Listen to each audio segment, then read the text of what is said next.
अगर आप भी चाहते हैं नए वीडियो एवं नए ऑडियो देखने एवं सुनने के लिए तो हमारे गोल्ड स्टूडियो चैनल को सब्सक्राइब जरूर करें एवं बेल आइकन दबाना ना भूलें।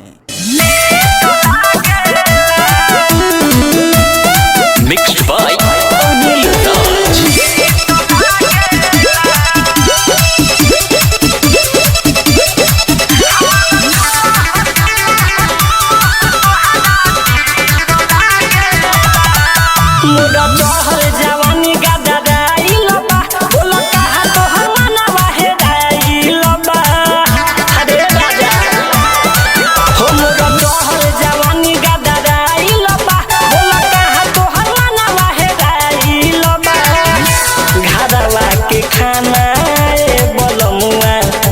के नीक न लगेला बोलो ना घरवा के खाना बोलमुआ तो के नीक न लगेला तो बोलो कौन कमी हमारा में बात हमारा चुमा हो तो हदाती तो लागेला तो बोलो कौन कमी हमारा में बात हमारा चुमा हो तो हदाती तो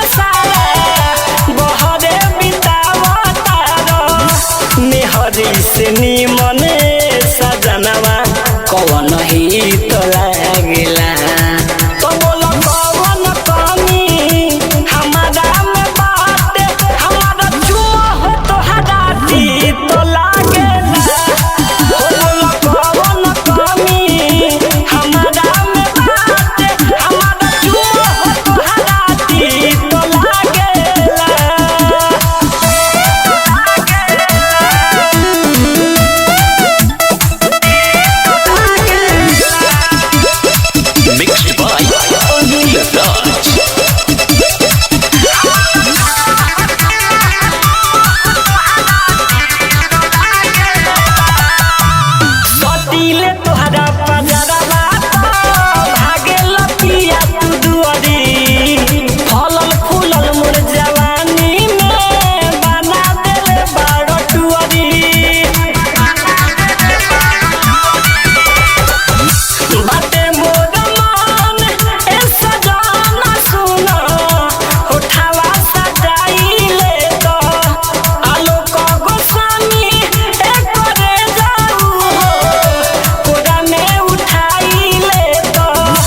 सूरज सने ही बोल काहे हमसे प्रीत न लगेला तो बोल कौन कमी हमारा में बात हमारा चुमा हो तो हदाती तो लागेला तो बोल कौन कमी हमारा में बात हमारा चुमा हो तो हदाती तो लागेला।